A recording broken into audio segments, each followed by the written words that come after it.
জাকাত দেওয়া হয়েছে 200, 500, 400, 1000, 2000 টাকা দিয়ে দিয়ে মানুষ দেখানোর জন্য কিংবা এভাবে গরিবের সাথে তামাশা করার জন্য এই বিধান দেওয়া হয় নাই। জাকাতের এই ফর্মুলা দেওয়া হয়েছে সমাজ থেকে দারিদ্রতাকে কবর দেওয়ার জন্য, বেকারত্ব দূর করার জন্য। এখন আপনি বলবেন তাহলে আমরা জাকাত আদায় করব কিভাবে? কিভাবে জাকাত আদায় করলে পরে সমাজ থেকে দারিদ্রতা দূর হবে? সাধারণ দানের টাকা আমরা যেভাবে দেই, জাকাতের টাকাও আমরা এইভাবে বিলিয়ে দেই। আমরা অনেকে জানি না যে জাকাত এবং সাধারণ দান সৎকার মধ্যে কিন্তু পার্থক্য আছে।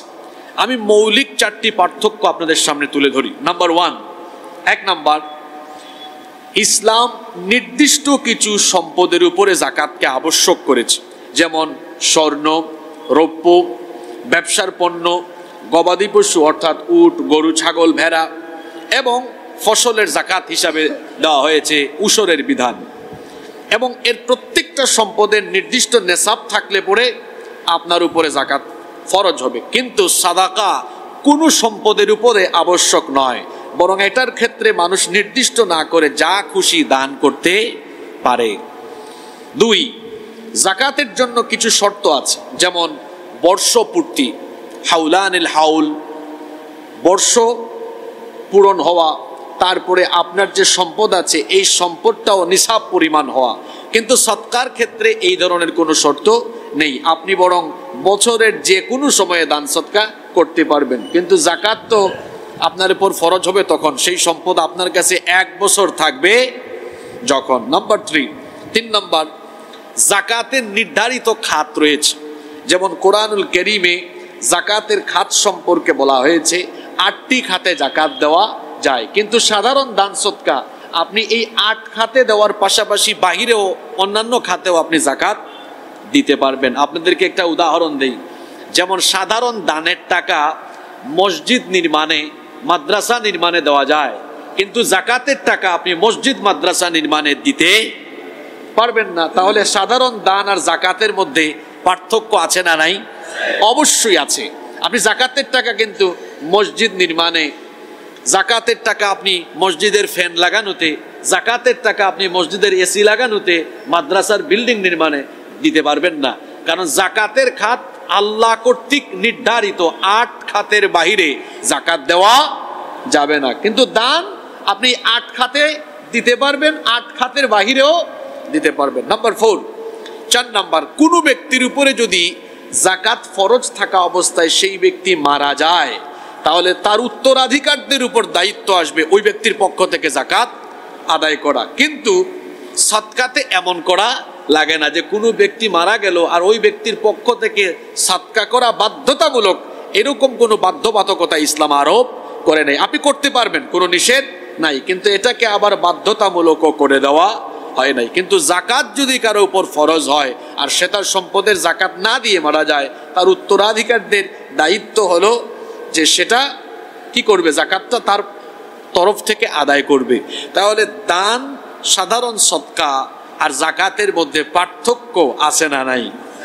কিন্তু আমরা কি ভুলটা করি, সাধারণ দানের টাকা যেভাবে বিলিয়ে দেই এভাবে আমরা জাকাতের টাকাও বিলিয়ে দিই। এমনটা করা যাবে না। আজকে একটু ব্যতিক্রমী আলোচনা হবে, কাদের উপর জাকাত ফরজ, কেমনে দিতে হয়। এইসব ওয়াজ আপনারা শুনতে শুনতে ক্লান্ত, ইউটিউবেও শুনেন, কিন্তু আজকে আমরা একটু ব্যতিক্রম ধর্মী কথা বলবো। জাকাত কেমনে দেওয়া লাগে, জাকাতের উদ্দেশ্য কি, কিভাবে আল্লাহ জাকাত দিতে বলেছেন আর আমরা কেমনে দেই, এটা নিয়ে আমরা আলোকপাত করব। সম্মানিত মুসল্লিয়ানি কেরাম, ইসলাম এমন একটি সমাজ ব্যবস্থা প্রতিষ্ঠিত করতে চায় যেখানে সকল শ্রেণীর মানুষেরা খেয়ে দেয়ে সুন্দরভাবে জীবনযাপন করতে পারবে, যেখানে কোনো বৈষম্য থাকবে না। কেউ থাকবে সুন্দর আলিশান বাড়িতে, কেউ 3 বেলা খাবে আর আরেকজন 1 বেলাও খাইতে পারবে না, রাস্তাঘাটে ঘুমাবে। এইরকম বৈষম্যে ঘেরা সমাজ ইসলাম প্রতিষ্ঠা করতে চায় না, বরং খাদ্য, বস্ত্র, বাসস্থান, চিকিৎসা, যেগুলোকে আমরা মানুষের মৌলিক চাহিদা বলি, এটা যেন প্রত্যেকটা ব্যক্তির জন্য নিশ্চিত হয়। এজন্য ইসলাম অর্থনৈতিক ফর্মুলা দিয়েছে। মানুষের পেট কিভাবে শান্ত থাকবে এ ব্যাপারেও ইসলামের ফর্মুলা দেওয়া আছে। আসলে পেটে ক্ষুধা থাকলে তো আপনি দেখবেন ওয়াজ শুনতেও মজা লাগে না, পেটে ক্ষুধা থাকলে পরে নামাজে দাঁড়ালে নামাজেও মনোযোগ নষ্ট হতে পারে। এজন্য তো মাসালা হলো আপনার সামনে নামাজও উপস্থিত, খাবারও উপস্থিত, আপনি আগে খাবেন তারপরে নামাজ আদায় করবেন। যেমন ইফতারের টাইমে আমরা ইফতার করি, তারপরে কি করি? নামাজ আদায় করি। পেট ঠান্ডা তো সব ঠান্ডা, এজন্য আগে পেট ঠান্ডা রাখতে হয়। এজন্য ইসলাম চমৎকার অর্থনৈতিক ফর্মুলা দিয়েছে। এই অর্থনৈতিক ফর্মুলা যদি পৃথিবীব্যাপী বাস্তবায়ন করা যায় তাহলে বৈষম্য থাকবে না, বৈষম্যহীন একটি সুন্দর সমাজ প্রতিষ্ঠা হবে। যাকাতের এই বিধান আল্লাহ তাআলা কেন দিয়েছেন? এই বিধানটা কত সুন্দর! সম্পদশালীদের থেকে সম্পদ বের করে যাদের কাছে নাই তাদেরকে দাও। আর আপনার সুদের সিস্টেমটা কিন্তু উল্টা, গরিবের কাছ থেকে আনো আর ধনীদেরকে দাও। আর যাকাত হলো ধনী থেকে আনো, গরিবকে দাও। সুবহানাল্লাহ পড়বেন না? যাকাতের অনেক উদ্দেশ্য আছে, তার মধ্যে আমি মৌলিক দুটি উদ্দেশ্য আল্লাহর কোরআন থেকে বলি। এক, যাকাতের 1 নম্বর উদ্দেশ্য হলো সম্পদশালী ব্যক্তির সম্পদ যেন এই যাকাতের মাধ্যমে পবিত্র হয় এবং তার সম্পদের জন্য বারাকা বাড়ে। এজন্য আল্লাহ তাআলা সম্পদশালী ব্যক্তির উপর যাকাতকে ফরজ করেছেন। সুবহানাল্লাহ।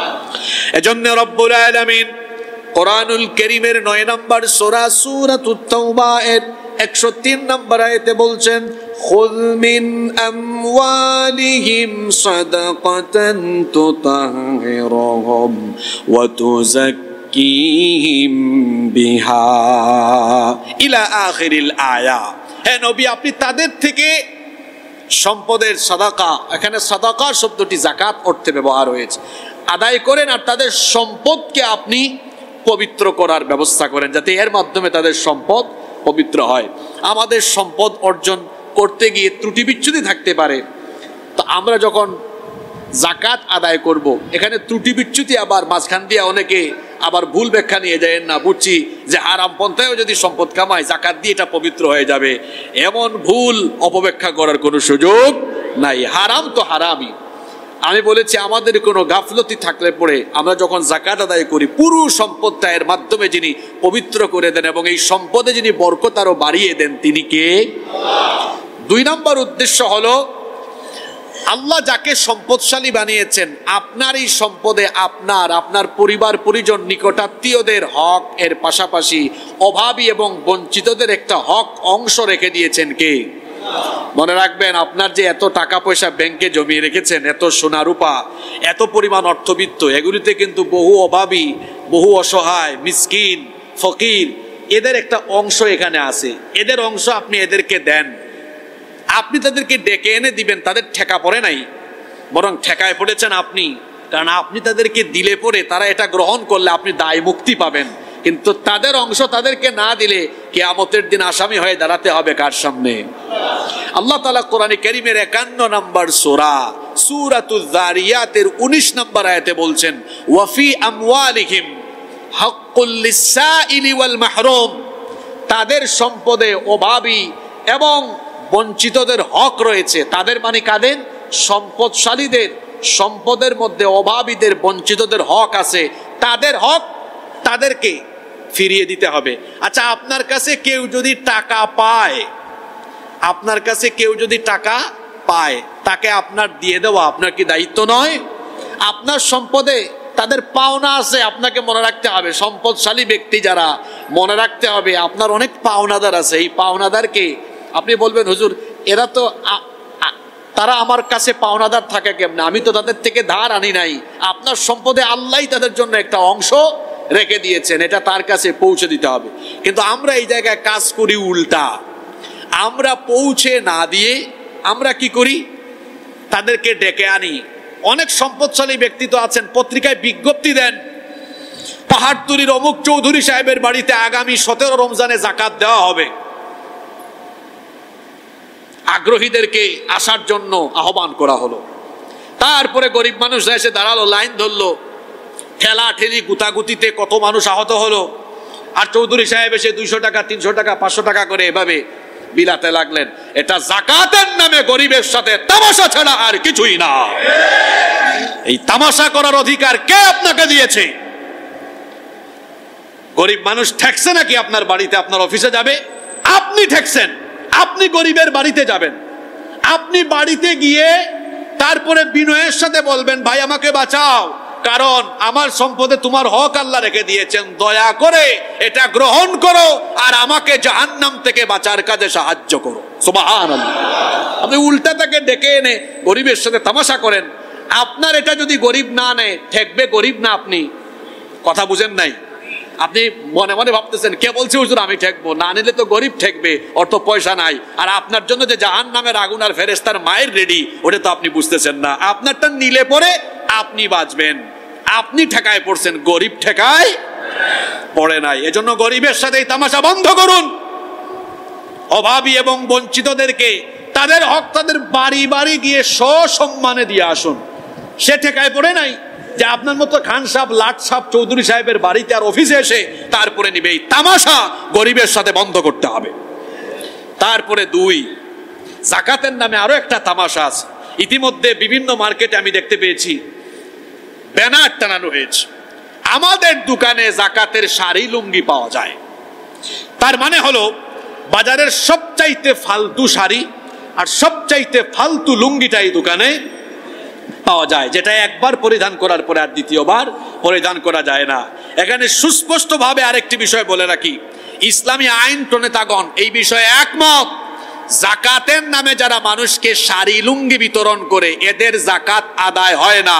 কথাটা রিপিট করে আবার বলছি, যাকাতের নামে যারা শাড়ি লুঙ্গি বিতরণ করে গরিবের সাথে তামাশা করে, এদের যাকাত আদায় হয়। পৃথিবীর যে কোনো আলেমকে আপনি জিজ্ঞেস করেন, যাকাত আদায়ের 8টা খাত নির্ধারণ করা আছে। যাকাত আদায়ের উদ্দেশ্য কি গরিব মানুষকে কাপড় পরানো, না গরিবের গরিবী হালত দূর করা?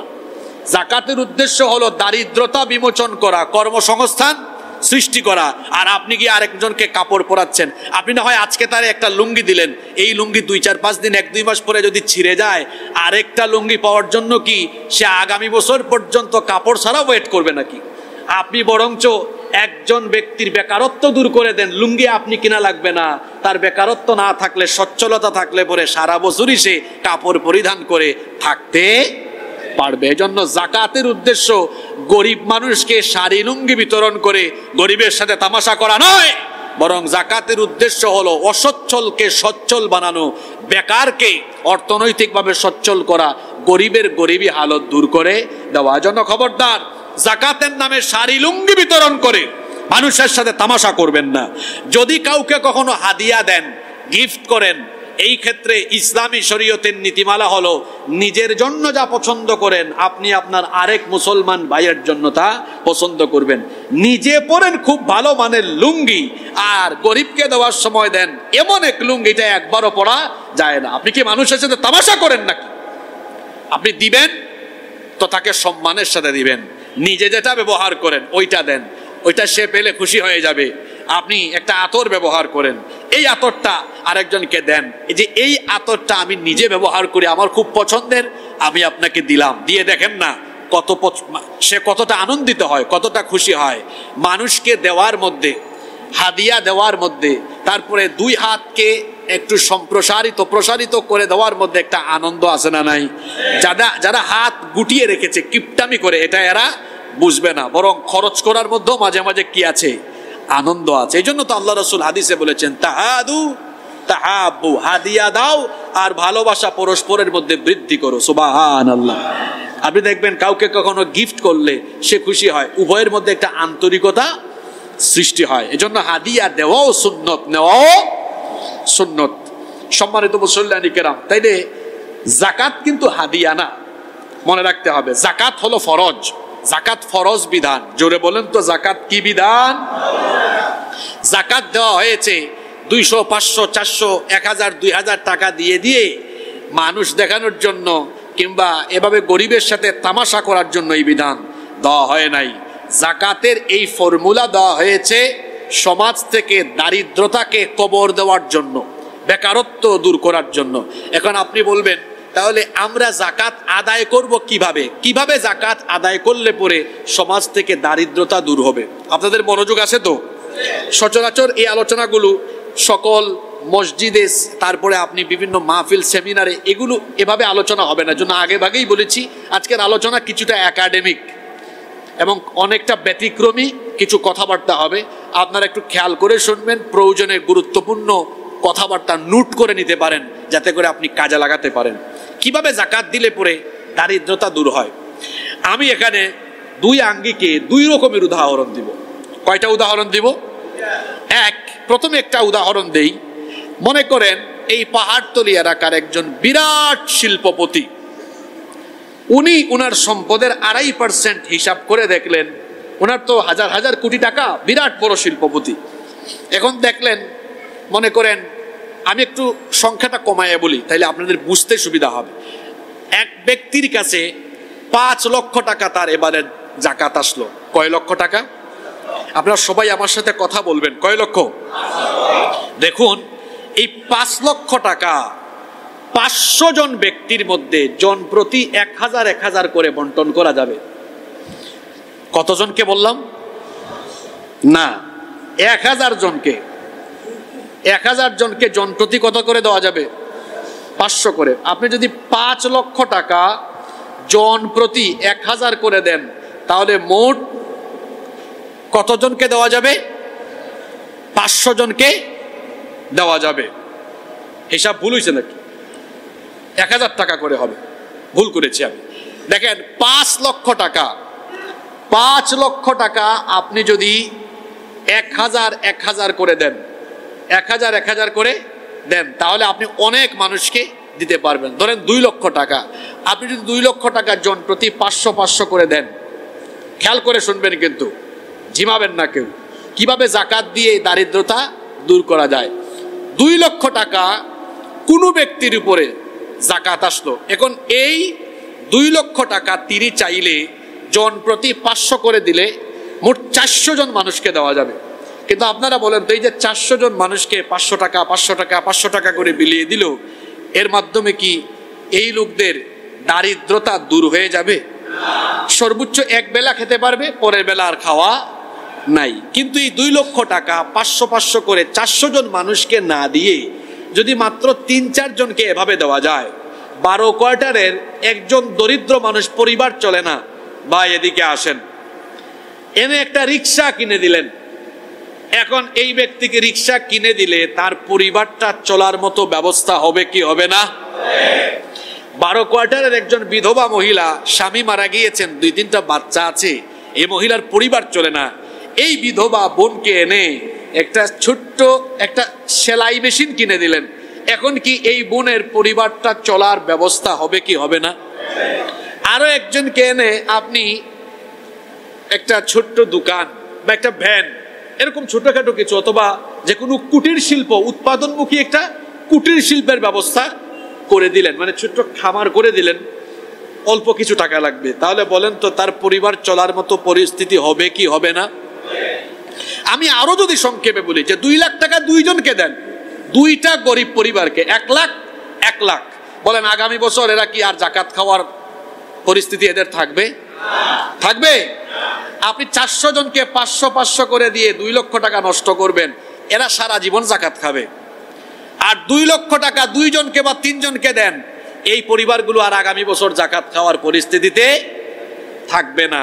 জাকাত এইভাবে দিতে হয় যাতে আমি যাকে জাকাত দিব সেজন্য আগামী বছর আর জাকাত না খায়। আপনি তামাশা করেন, আপনার বাড়িতে একটা লিস্ট রাখছেন ডায়েরিতে, ওই ডায়েরি প্রতি বছর খুলেন, আমি কিন্তু খবর জানি, খুলে আপনি ওদেরকেই দাওয়াত দেন, ওদেরকে 1000-2000 টাকা দিয়ে আপনি তামাশা করেন। আপনারও জাকাত প্রপারলি আদায় হয় না, যারা জাকাতের টাকা নেয় ওদেরও আর দারিদ্রতা দূর হয় না। কি বলেন? এরকম কিছু ধনী লোকদের বাড়িতে কিন্তু ডায়েরি আছে। কি বলেন, আছে না? আমি একবার এক এলাকায় গেলাম, গিয়ে দেখি এক ব্যক্তির টেবিলে অনেক ডায়েরি, এক ডায়েরিতে লেখা জাকাত ডায়েরি। আমি মনে করেছি প্রথমে, অনেকে তো আছে হিসাব নিকাশ করে, জাকাতের হিসাব করে তারপর জাকাত দেয়। বললাম মাশাআল্লাহ, আপনি তো জাকাতের ডায়েরি করে রাখছেন, সম্ভবত হিসাব করে দেন। কয় হুজুর, হিসাব তো করি ঠিক আছে, ওখানে আমার নির্দিষ্ট ব্যক্তিদের নামও আছে, মানে প্রতি বছর ওনাদেরকে ডাকে, ওনাদেরকে দেয়। এই ব্যক্তি বছরের পর বছর এদের কি জাকাত দেয়। আমি বললাম, মুরব্বী, আপনি এই লিস্টটাকে রেখেছেন ভালো কথা, আপনি এরকম একটা প্ল্যান নেন, আপনার এখানে 100টা আছে, আল্লাহ যদি আপনাকে হায়াতে বাঁচিয়ে রাখেন, এই পরিকল্পনা করেন প্রতি বছর এই ডায়েরি থেকে 2-3 জনের নাম আমি কেটে ফেলবো, আর এদেরকে জাকাত দিব না। দিব তো দিব, ভালো করে দিব, যাতে আর জীবনেও এসে জাকাতের টাকা না নেওয়া লাগে। অর্থাৎ এই তালিকা থেকে প্রতি বছর 2-3 জনকে আমি দারিদ্রতা দূর করার ব্যবস্থা করব। এটা জাকাতের মূল ফর্মুলা। এভাবে দিলে পরে সমাজ থেকে বেকারত্ব দিন দিন কমবে না বাড়বে? জোরে বলেন, কমবে না বাড়বে? আমি এটা বলেছি ব্যক্তি পর্যায় থেকে, যেহেতু আমাদের এই দেশে এই স্টেট এটা দারুল ইসলাম বা ইসলামিক স্টেট নয়, এখানে ইসলামী সরকার নেই। এজন্য ব্যক্তিগতভাবে আপনারা এভাবেও জাকাত দিতে পারেন। বহুজনকে না দিয়ে 1-2 জনকে দেন, যাতে তার আর আগামী বছর জাকাত খাওয়া না লাগে। এটা হলো 1 নম্বর ফর্মুলা। 2 নম্বর, আপনারা চাইলে সামষ্টিকভাবে বা সামাজিকভাবে মিলেও জাকাত দিতে পারেন। সেটা কিভাবে?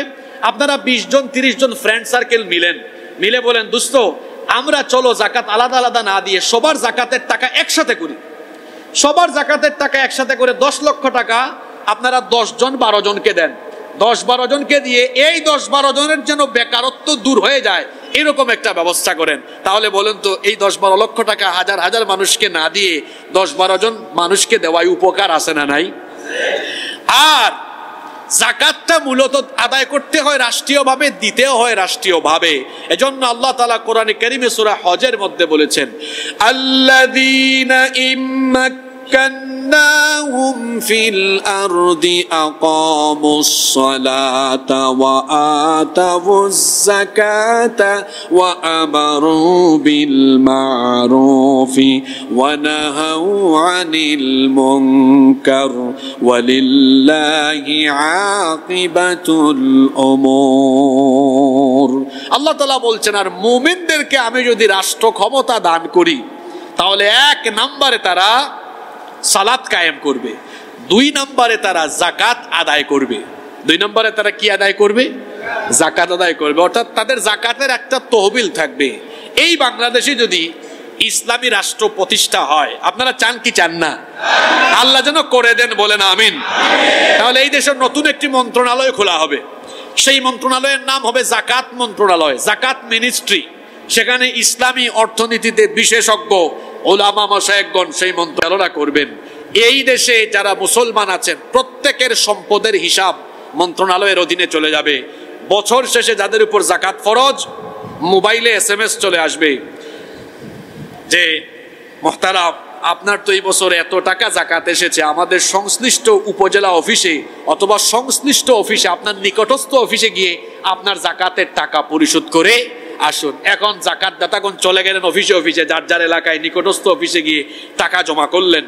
এখন জাকাত যদি সরকারিভাবে সারা দেশ থেকে উত্তোলন করা হয়, দেখেন কিভাবে জাকাত দিয়ে একটা দেশকে পরিবর্তন করা যায়। আমি একটা উদাহরণ দেই। আমার ব্যক্তিগত গবেষণা বলে, বাংলাদেশে যদি প্রপার ওয়েতে রাষ্ট্রীয়ভাবে জাকাত কালেকশন করা যায়, তাহলে কমপক্ষে কয়েক লক্ষ হাজার কোটি টাকা চলে আসবে। আমি সংখ্যা একটু কম দিয়ে আপনাদেরকে একটা হিসাব দেই।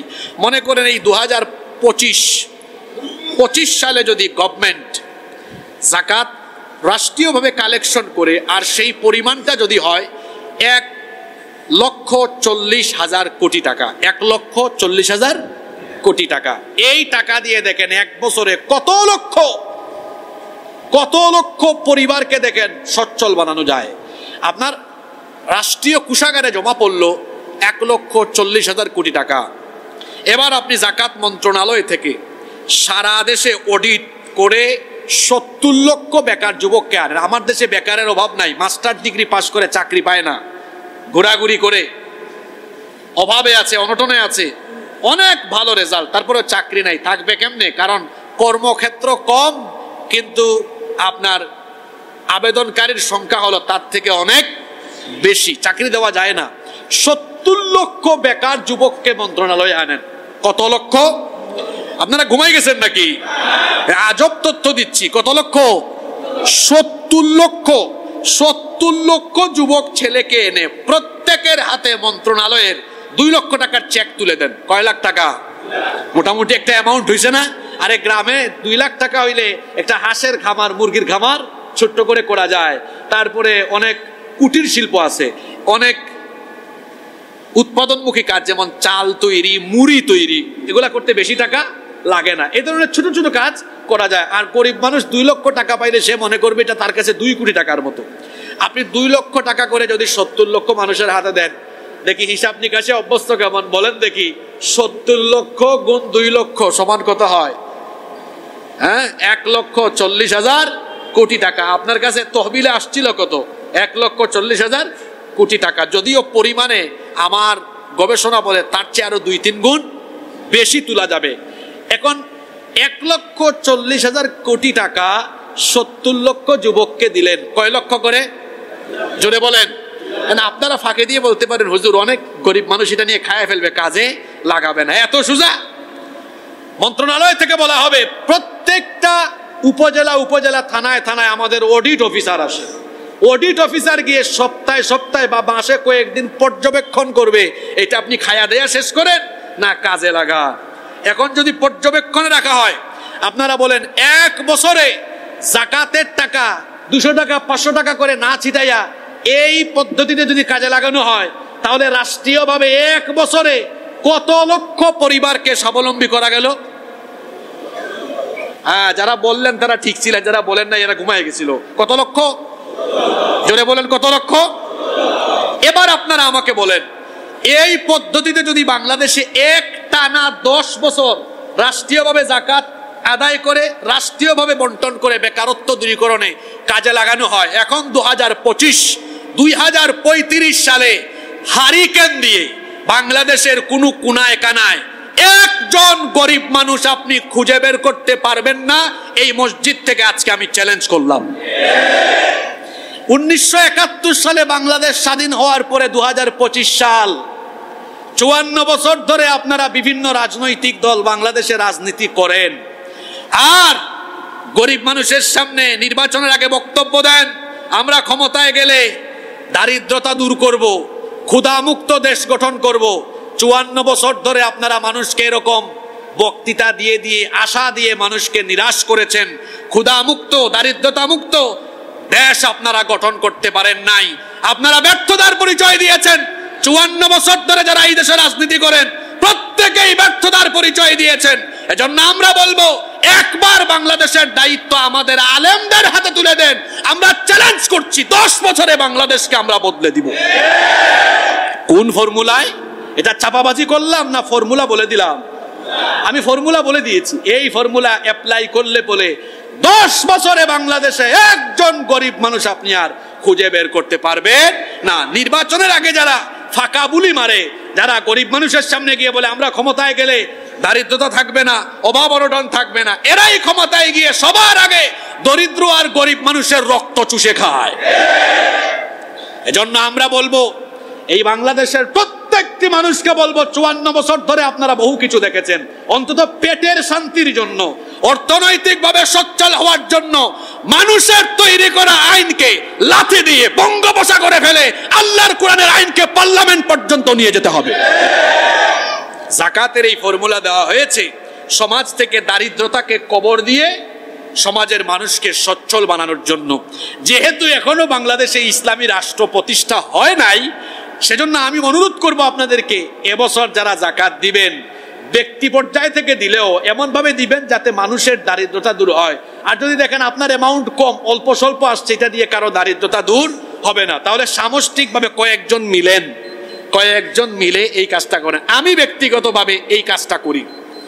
আমি যদি দেখি একার অ্যামাউন্ট দ্বারা একজন দুইজনের সম্ভব তো অভাবে দেই, যদি দেখি সম্ভব না তাহলে কয়েকজনেরটা একসাথে করে পরে তারপরে 2-3 জন মানুষের দারিদ্রতা দূর করা যায় কিনা এটা চিন্তা ভাবনা করি। এইভাবে করে আমরা জাকাত দিব। আল্লাহ তৌফিক দান করেন। তাহলে জাকাত কেমনে আদায় করতে হবে এই বিষয়টা কি আমাদের সবার কাছে ক্লিয়ার? আসেন এবার আমরা আমাদের আলোচনার দ্বিতীয় পয়েন্টে প্রবেশ করি। ধর্ষণ বাংলাদেশে ভয়াবহ একটি ব্যাধি হিসাবে যেন আবির্ভাব হয়েছে। রমজান মাস পবিত্র একটি মাস, কিন্তু এই মাসে আমরা কি দেখলাম? গত 3-4 দিন আগে, 3-4 দিন না তো আরো বেশি হয়ে গেছে, কতদিন হইল মোট? 6 তারিখ হয়েছে, 1 সপ্তাহ হয়ে গিয়েছে। ধর্ষণ বাংলাদেশে মারাত্মক ব্যাধি হিসাবে এখন আবির্ভূত হয়েছে। রমজান মাস পবিত্র একটি মাস, এই পবিত্র মাসে মাগুরায় এক সপ্তাহ আগে এক শিশু মেয়ের সাথে এক পরিবারের 3 সদস্যের পাশবিকতা, নির্মম পৈশাচিকতা, পাশবিকতা, যৌন নিপীড়ন, এটা গোটা বাংলাদেশের মানুষের হৃদয়কে ক্ষতবিক্ষত করে দিয়েছে। যে পরিবারের 3 সদস্য মিলে ছোট্ট এই মেয়েটির এত বড় সর্বনাশ করেছে, এরা মানুষ নয়, এরা হচ্ছে মানুষরূপী আস্ত একটা জানোয়ার।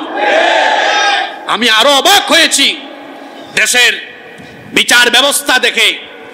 কি আশ্চর্য এক বিচার ব্যবস্থা আমাদের! আপনি চিন্তা করেন তো, বিচার ব্যবস্থা নিয়ে তো এখন প্রশ্ন তুলাই যায়। যে বিচার ব্যবস্থায় আমার ধর্ষিতা বোন আগে কবরে চলে যায় আর ধর্ষক এখনো দুনিয়াতে বেঁচে থাকে, সেই বিচার ব্যবস্থার মুখে আমি লাথি মারি। এই জন্য আমি লাথি মারি। আমার এই বোন কবরে চলে গেল, কিন্তু ধর্ষক তো এখনো কবরে গেল না। অথচ বিচার হওয়া উচিত ছিল এমন, ধর্ষিতা কবরে যাওয়ার আগে ধর্ষককে কবরে পাঠানোর ব্যবস্থা করতে হবে। আমি কি ভুল কথা বললাম? আপনারা আমার সাথে একমত না দ্বিমত? ধর্ষক আগে কবরে যাওয়ার কথা না? ধর্ষক এখনো আছে। বিচার ব্যবস্থার মুখে লাথি মারি এটা এমনি বলি নাই।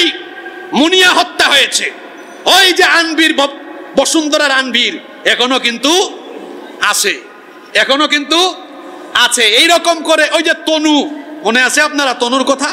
তনু, এরকম আরো বহু ধর্ষণ কাণ্ড বাংলাদেশে হয়েছে। সাগররুনি তো আর ধর্ষণ হয় নাই, এটা তো খুন হয়েছে।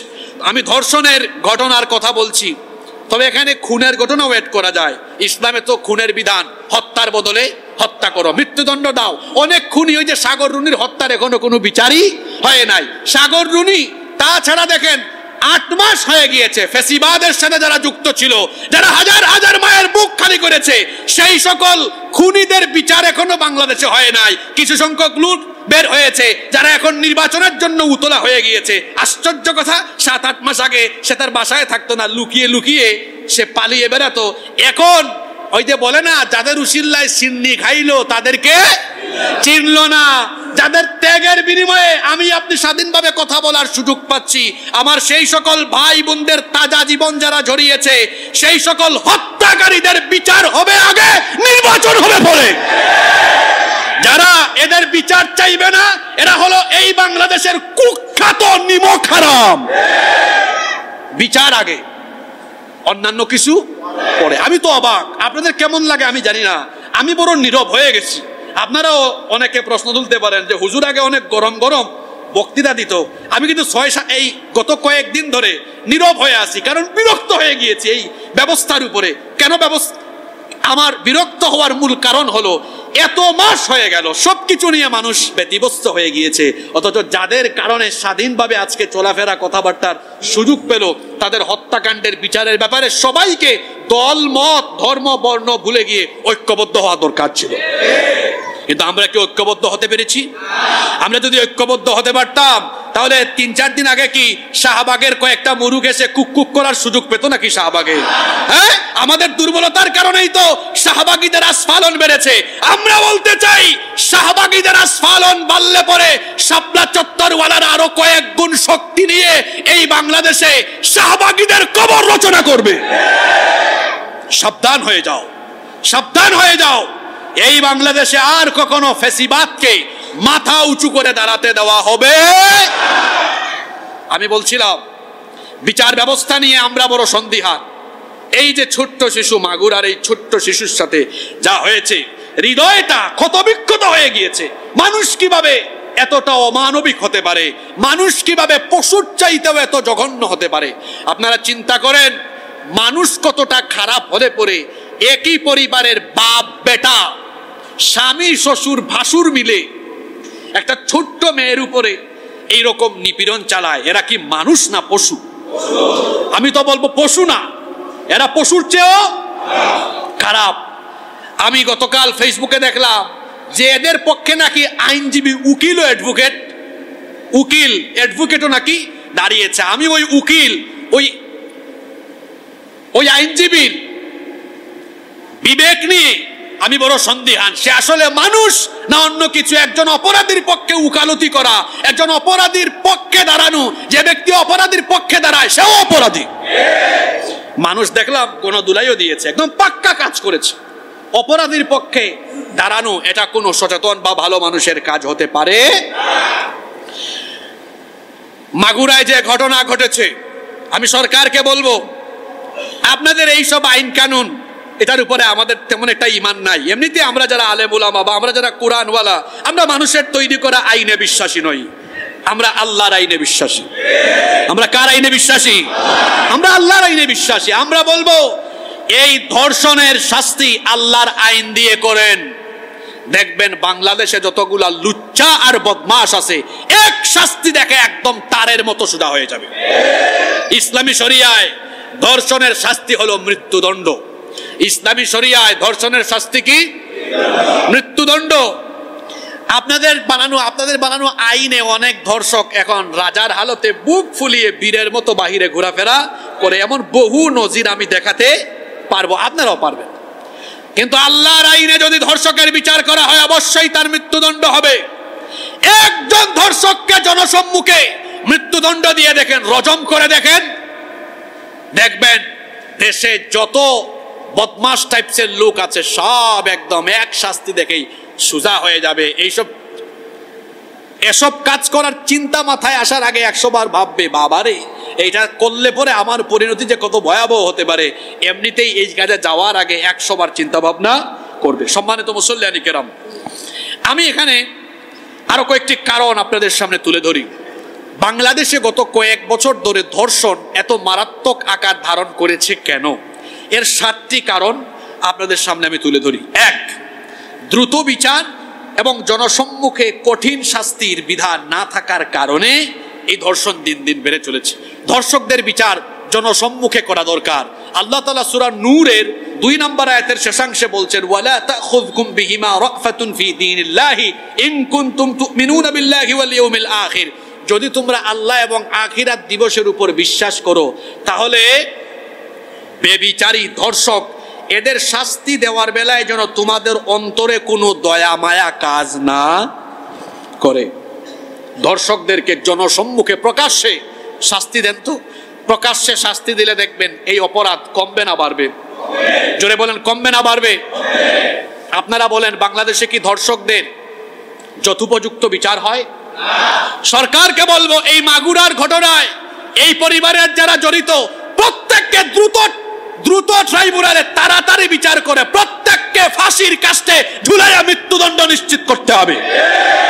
সবচেয়ে ভালো হবে ইসলামী আইনে বিচার করেন, তাদেরকে ফাঁসি না দিয়ে একদম জনসম্মুখে এনে ইসলামী শরিয়ার আইন বাস্তবায়ন করেন, বাইতুল মুকাররমের সামনে তাদের মৃত্যুদণ্ড নিশ্চিত করেন। ধর্ষণ বাড়ছে কেন? 1, দ্রুত বিচার এবং জনসম্মুখে কঠোর শাস্তি না দেওয়া। 2, অনেকগুলা কারণ আছে। 2 নম্বরটা শোনেন, মোবাইল এবং ইন্টারনেটের অপব্যবহারের মাধ্যমে বিকৃত মানসিকতার লোক দিন দিন বৃদ্ধি পাচ্ছে। মোবাইল এবং ইন্টারনেটের অপব্যবহার করে ইন্ডিয়ান এমন সিরিয়াল দেখে মাঝে মাঝে কিন্তু অপরাধ বাড়ায়। একটা ক্রাইম রিপোর্ট দেখেছে যেখানে শুনেছে যে শ্বশুর তার ছেলের বউয়ের সাথে অপকর্ম করেছে, এটা একটা অপরাধ। তো এর আগে এটা যিনি দেখেছে অনুষ্ঠানটা, এর আগে সে জানতো না এরকমও করা যায়। এটা দেখার পরে তার মাথায় আসছে, ও আচ্ছা তাহলে এরকমও করা যায়। এজন্য আমি বলি অপরাধও মাঝে মাঝে অপরাধ বাড়ায়। এই ধরনের আজে বাজে অনুষ্ঠান, ভারতীয় অনেক সিরিয়াল আছে যে সিরিয়ালগুলো দ্বারা এমন পরকীয়া সহ আরো বিভিন্ন ধরনের অপকর্ম যেভাবে তুলে ধরা হচ্ছে তা আমার সমাজকে নষ্ট করার জন্য যথেষ্ট। এভাবে করে এই মোবাইল আর ইন্টারনেটের অপব্যবহার করে অনেকে পর্নো সাইটে গিয়ে পর্নোগ্রাফিতে আসক্ত হয়ে পড়েছে। অশ্লীল ভিডিও, আজে বাজে সাইটে ঢুকে সে অনেক আজে বাজে জিনিস দেখে তার মন মানসিকতাকে এমন ভাবে বিকৃত করে তুলেছে যার কারণে এই মানুষরূপী পশুর কাছ থেকে একটা ছোট্ট শিশু বাচ্চা পর্যন্ত রেহাই পায় না। জন্য সরকারকে বলবো ধর্ষণ কমাতে হলে সকল পর্নো সাইট সহ টিভি চ্যানেলে এবং বিভিন্ন সাইটে যে সকল অশ্লীল অনুষ্ঠান প্রকাশ করা হয় তা চিরতরে বন্ধ করে দিতে হবে। 3, ক্ষমতার অপব্যবহারের ফলেও কিন্তু সমাজে ধর্ষণ বাড়ে। ভালো করে পয়েন্টটা শুনেন, মনে আছে কিনা 2024 সালের 6ই ফেব্রুয়ারি নোয়াখালীর সুবর্ণচরে একটা রাজনৈতিক দলের নির্দিষ্ট মার্কায় ভোট না দেওয়ার কারণে ওই দলের নেতাকর্মী এই বাড়িতে ঢুকে মহিলাকে গণধর্ষণ করে তার লজ্জাস্থানে ছুরি ঢুকিয়ে রেখেছে। আপনাদের মনে হয় মনে নাই? এটা আলোচনার পরে একটু গুগল শরীফে সার্চ করে আমার এই বক্তব্য মিলাবেন। এক দল দুই দল না, বাংলাদেশে এরকম বহু দল এই ধরনের কাজ কারবার করে, বিচারও হয় না, কারণ ক্ষমতায় আছে তো। আবার অনেক সময় প্রশাসনে থাকা ব্যক্তিবর্গ ক্ষমতার অপব্যবহার করে এ ধরনের কাজ করে, যেমন আলেপুদ্দিন। আলেপুদ্দিনের নাম কি আপনারা, এই কুতুবের নাম কি আজকে শুনছেন নাকি? হ্যাঁ, যেভাবে আপনারা আওয়াজ দিলে মনে হয় এই কুতুবের নাম আপনারা অনেকে জানেন না। এই কুতুবকে চিনেন? এই কুতুব হলো র্যাবের সাবেক কর্মকর্তা এবং সাবেক এসপি। সে ডিজিএফআইও কাজ করেছে।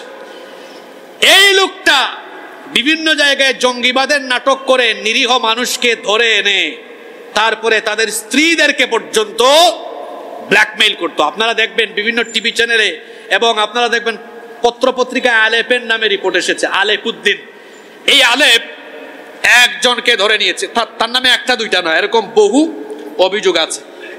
নেয়ার পরে গুম করে রেখেছে। তার স্ত্রীকে ডেকে এনে, বিশ্ববিদ্যালয় পড়ুয়া তার স্ত্রীকে ডেকে এনে বলেছে, দেখো তুমি আমাকে আলাদা করে টাইম দিতে হবে, না দিলে তোমার স্বামীকে ক্রস ফায়ার করে মেরে ফেলবো। এমনকি রমজান মাসে এই পশু, মানুষরূপী এই পশু রমজান মাসে রোজাদার এই নারীকে রোজা ভাঙিয়ে তার সাথে অপকর্ম করে জোরপূর্বক তাকে ধর্ষণ করেছে। আলেপুদ্দিনের মতো আরো বহু কর্মকর্তা এরকম প্রশাসনের চেয়ারে বসে প্রশাসনের চেয়ারকে কলঙ্কিত করেছে। এই আলেপের বিচার কিন্তু এখনো হয় নাই। সরকারকে বলবো, এই আলেপ নামক মানুষরূপী এই জানোয়ারকে অবশ্যই মৃত্যুদণ্ড দিতে হবে। ক্ষমতার অপব্যবহার করেও এই রকম ধর্ষণ কাণ্ড ঘটে কি ঘটে না? 4, রাগ, ক্ষোভ এবং প্রতিহিংসা পরায়ণতার ভিত্তিতেও অনেক সময় ধর্ষণ কাণ্ড ঘটে। কিরকম? এক ছেলে এক মেয়েকে মনে মনে বা এমনিতেই বলছে পছন্দ করি, মেয়ে পাত্তা দেয় না, সে রাগে খুবই প্রতিহিংসা পরায়ণ হয়ে, অনেক যুবক ছেলেরা প্রেম করে সেকা খায়াও কিন্তু এই কাম করে। তো রাগ, খুব প্রতিহিংসা পরায়ণতার ভিত্তিতেও মাঝে মাঝে ধর্ষণ কাণ্ড ঘটে কি ঘটে না? 5, অসৎ সঙ্গীদের সাথে মেলামেশার ফলে ওই গোটা দল অনেক সময় গণধর্ষকে রূপান্তরিত হয়ে ওঠে। এই জন্য কথায় আছে না, সৎসঙ্গে স্বর্গবাস, অসৎসঙ্গে স্বর্গবাস। এজন্য ছেলেমেয়েরা কোথায় যায়, কার সাথে মিশে, এটা আপনাকে খেয়াল করতে হবে। 6, পারিবারিক এবং নৈতিক শিক্ষার অভাবের ফলেও ধর্ষণ এর মন মানসিকতা ওই পরিবারের সদস্যদের তৈরি হতে পারে। এই যে পরিবারে যেটা ঘটলো মাগুরায়, আপনাদের কি মনে হয় এই পরিবারের কোনো পারিবারিক শিক্ষা আছে?